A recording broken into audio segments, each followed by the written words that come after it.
இதில் ஒரு காஞ்சி பிஞ்சிலேயே உடைஞ்சு காஞ்சி போன ஒரு மிளகு எடுத்திருக்கேன். இதை கடிச்சு சாப்பிட்டு பார்க்க போகிறேன் எப்படி காரமாக இருக்காங்க.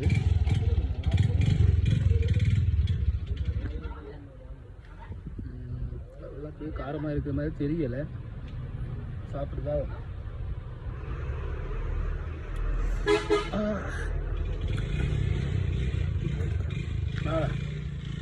இந்த காஞ்சி கூட பிஞ்சில் காஞ்சி கூட காரமாக தான் இருக்குது.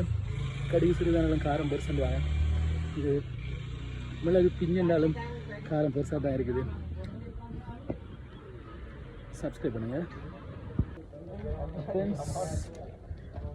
இதில் ஒரு காஞ்சி பிஞ்சிலேயே உடைஞ்சு காஞ்சி போன ஒரு மிளகு எடுத்திருக்கேன். இதை கடிச்சு சாப்பிட்டு பார்க்க போகிறேன் எப்படி காரமாக இருக்காங்க.